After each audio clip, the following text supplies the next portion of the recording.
Hi, ladies and gents. I'm Mrs. Burke. I'm Mrs. Bunt. That's the lumberjack behind us. And we are here to review for you your scientific method vocabulary for tomorrow's quiz. So hopefully you're here too. Yay.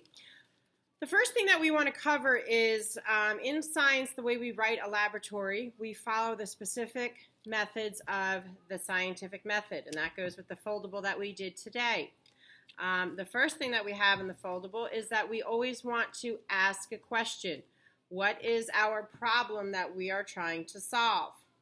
The next step is, after we create that question, is Hypothesis. research. Oops, sorry, forgot about research. Sorry. That's okay. Research your topic. You want to make sure that you use any resources, the internet, textbooks, scientists, journals, anything to get your information.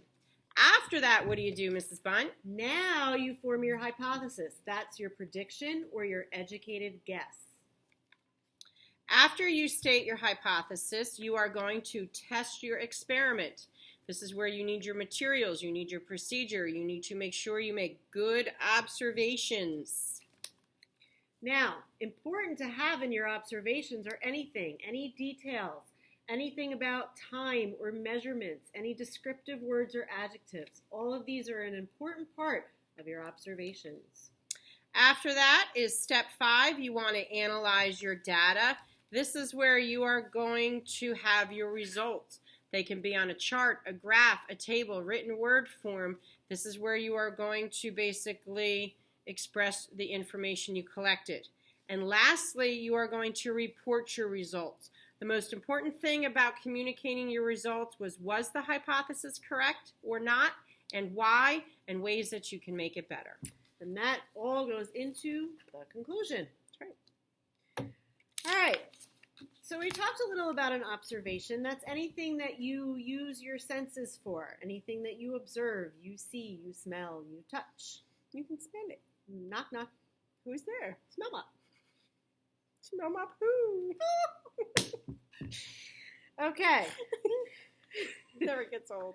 2 other terms we worked with this week were objective and subjective. Objective is a fact. Subjective is an opinion. So objective would be, for example, Mrs. Bunt told a knock-knock joke.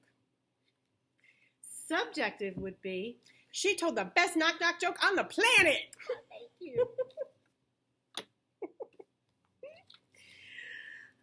May I hold on? Sure. There you go. Which one do you have? I have qualitative.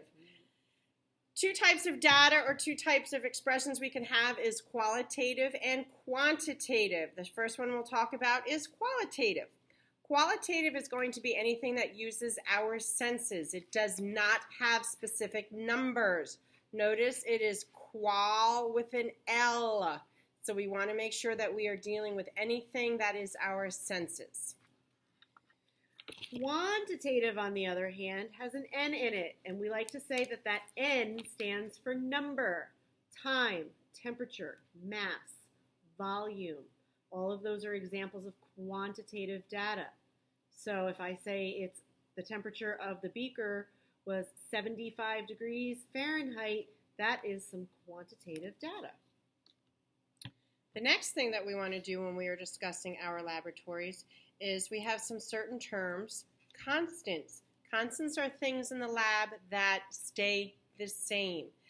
In class we gave the example with the plant. We would want to make sure our constants were they both received the same room temperature. They were both the same type of plant. They were both in the same soil.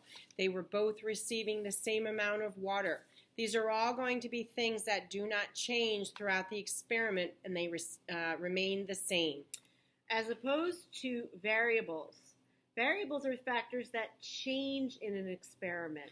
So just like in math, where you have variables that are letters that represent different numbers, variables are things that can change during an experiment.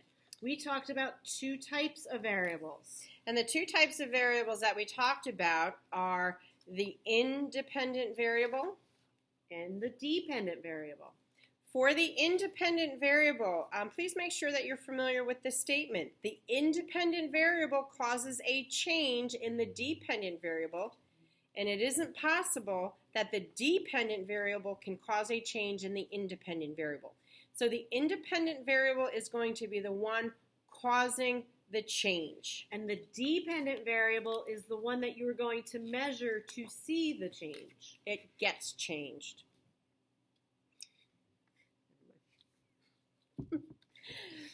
In our groups, we have our control. A control group or a control are going to be the things that stay the same. They are absolutely not going to be manipulated or altered in any way.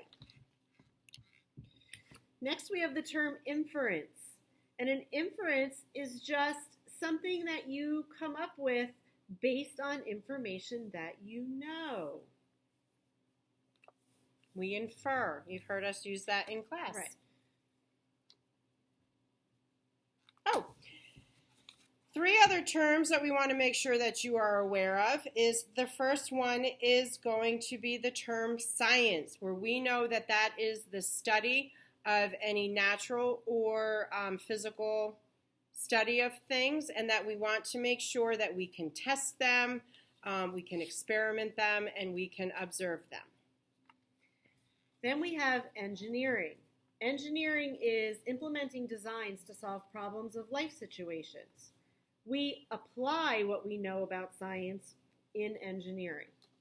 And technology is going to be the use of any type of tool that we have that makes things easier.